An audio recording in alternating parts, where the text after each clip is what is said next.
So now comes our favorite part of the day. It's just always so great to hear from families and essential to ensuring that we're providing helpful tools and really making a difference. So we always invite a family to speak about their experience, and this helps to ground us and reminds us of why we're here. So today we have a new mom, Marija, who is going to tell a story about her surprise and adorable daughter, Josephine. Marija is coming to us from Calgary, and interesting that her and her daughter were born in the same hospital. So Marija, thank you so much for being here. I'll turn it over to you. Thank you. Can everyone hear me? For sure, you sound great. Excellent. So good afternoon, everyone. Thanks, Judy. So our story began about 6 or 7 years ago when I pivoted to adoption as a way to have a family. Some of you may know that adoption can move about as quickly as the Deerfoot Trail or Jasper Avenue at rush hour. So you need lots and lots of patience. And with the pandemic and time dragging on, I'd pretty much given up.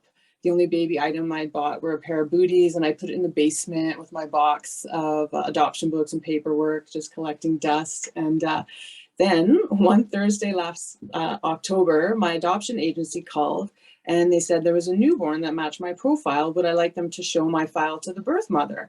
And less than 24 hours later, I was at the Foothills NICU meeting my new daughter.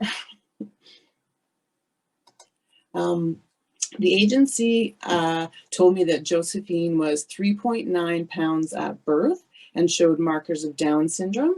And genetic testing showed a few days later, after I met her, that she indeed has trisomy 21. She was on oxygen and a feeding tube and very tiny. So maybe in the next slide, you guys will see a picture of her. She was so tiny that I didn't think there was a baby in the incubator when I came around the corner at our first meeting. And she had, you can see in the picture, she has so many wires attached to her little bobber, and they beep constantly. And I still kind of hear those beeps now that we're home. And this isn't your typical adoption story where you go home with a fat little 8-pound baby that pretty much feeds itself. So I had a lot of learning to do. So right away, you can see in the next picture that mom boot camp started. I learned to feed her with the modified manner one does with a fragile feeder. It was strange and really nerve-wracking. You have 4 people in the room watching you try to feed her, but the OTs and the RNs, they were really great at saying, just do your best. But of course, I had performance anxiety. Yeah, you want to do your best, but this is so new. And I never learned this stuff in the babysitting course that I took 1,000 years ago. And I remember getting her to feed 7 mils from her bottle before having to do the rest by push gavard feed. So 7 mils was a big win, which is an insane, like you can sneeze more than 7 mils.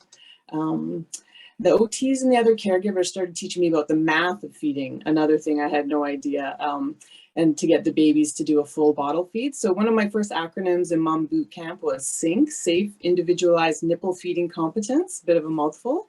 And they put this great chart on the wall at the NICU, so it was good to see it, to have it in place. I could check it during down times, and I took a picture of it to refer to it at night, and you kind of get competitive, and you're like, oh, we're at C, but I want to get to F, and things like that. So that was a bit of fun.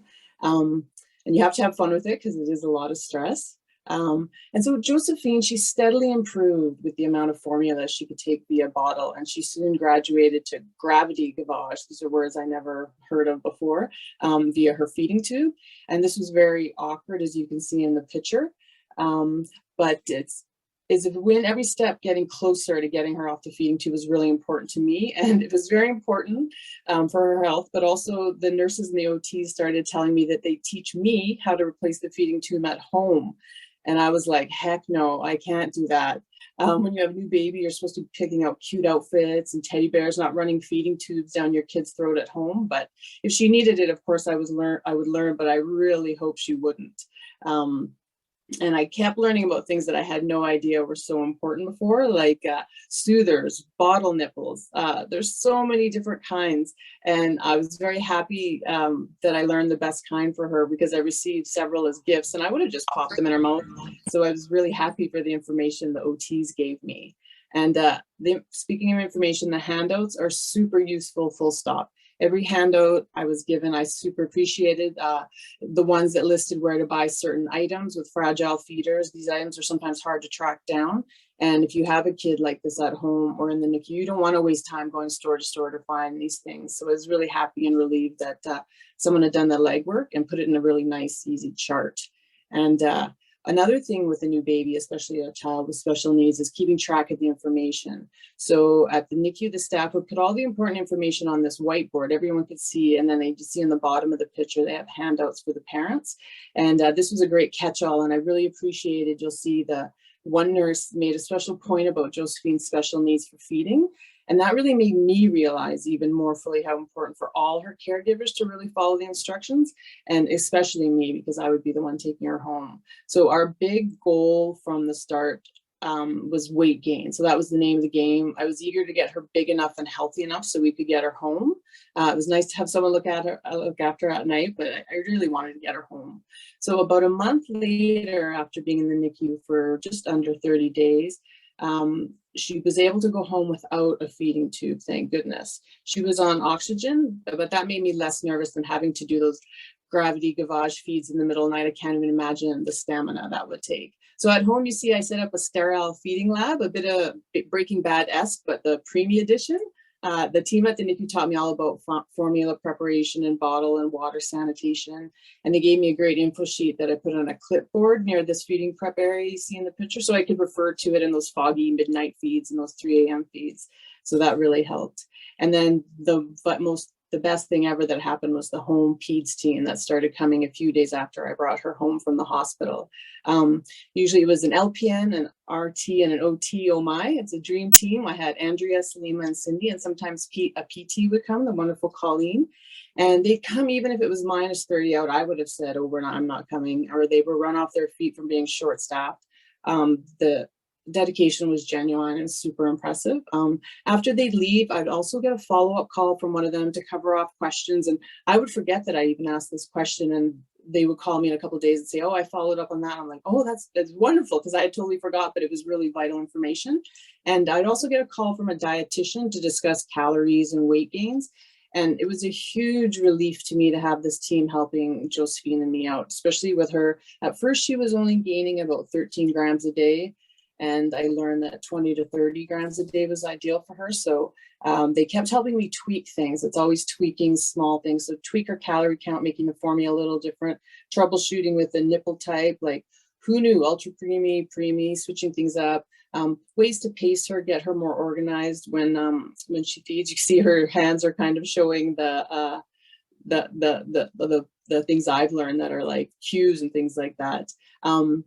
And here slowly, you're learning so much in the first months, but I started to learn more what an OT does versus a dietitian versus even an SLP.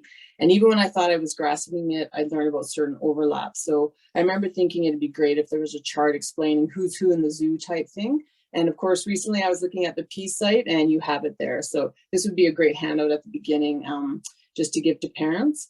And back to handouts, the next slide will show our feeding plan. And I loved having these feeding plans shared with me after the OT visited. It's super hard to take notes during this visit. As a single mom, you're holding your baby, you're trying to take info from the various healthcare professionals, and you're noticing at the same time how dusty your house is. So when they would leave behind a copy of the plan, it was easy to review and clarify. I'd be like, oh, did she say 15 or 50? Oh, bam, it's right there in the plan.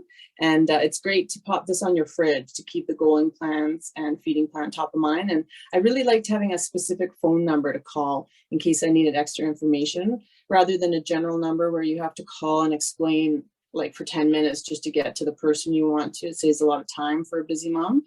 And it's really useful for me to show these documents to family and friends who want to help out, but they don't have the experience with a fragile feeder, and it helps put them on the path of the current science and not what they did decades ago on a child who had no feeding challenges. So I'm being educated and then I'm educating my circle. So another thing I really appreciated was when I got follow-up calls from the dietitian or other caregivers, and they would have read the notes from these recent visits, and I didn't have to relay all the information back to them. They had all of it, and then they had answers for me, quick calls. It was wonderful.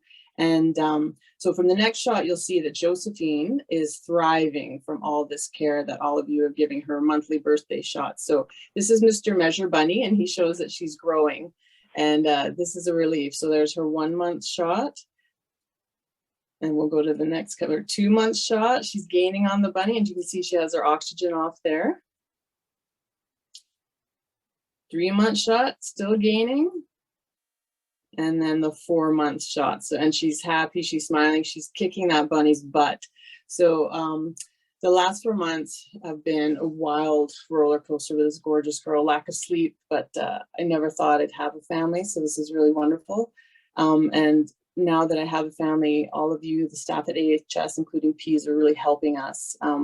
So to recap, things I really love are the leave behinds, the info sheets, they're vital. The phone numbers to get in touch with staff are super helpful. I really like anecdotes from other family situations and feeding stories.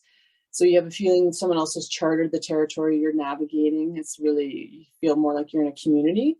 And I really found the staff are really good at giving you the amount of info you need. It's super overwhelming at times, most of the time. So I like when they give you the need to know, they lead with that, and then a nice to know later in the relationship. And one thing I'd suggest is when we start with home peds or Ps or any staff at AHS, good to kind of have a 101 of this is what this team does. Once your baby hits this milestone, you will carry on with this new team, a bit of a wayfinder or route mapping. So the new parents have a bit of a roadmap to what the next months and years look like. And so finally, I just really like to thank all of you for the amazing work you do. You keep up to date on stuff, you put together resources, you leave items behind that I can read in the middle of the night. And when I'm older, I'll tell Josephine about Peas, and their little logo is very cute too. And the people who helped her when she was so young and tiny, and she'll really know that she felt loved back then and she was part of the bigger picture. So I'd really like to thank all of you for helping our family. Wow, Marija, thank you so much for sharing your journey with your precious babe and the realities of bringing her home. Really helpful to hear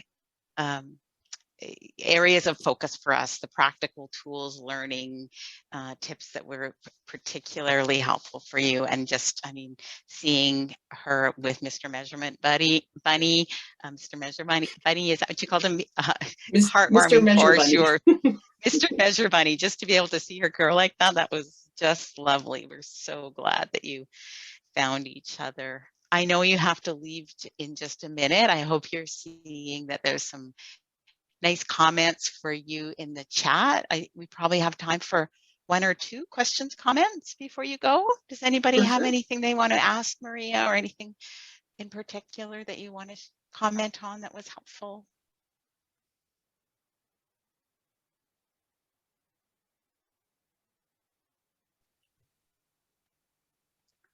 I have a question for you, Marija.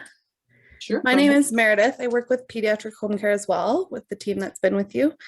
What was it like transitioning from NICU into the community, and like bridging that big gap of having lots of people available to support feeding to then relying on handouts and snow driving? Yeah, it was an adjustment, but I really always felt like someone was there. Like they would call and say, we're coming this time. So it would have been a hard adjustment if they weren't there. So it wasn't a huge adjustment because of that support type thing. Like it was crazy being home with this kid I never thought I'd have, and she's so small, but it was a great handoff actually. Thank you. That's so great to hear, Marija. Nice story. So respect that you have someplace else that you need to be this afternoon. And so thanks again for taking the time. And I do hope you've got a chance to look at the chat and just know that you leave us going into this afternoon just more determined than ever to continue to grow and improve, and absolutely inspired. So thank you for that and for your encouragement. Excellent. Take care. Thank you all. Good luck. Have a wonderful afternoon, everyone. Thank you. Bye.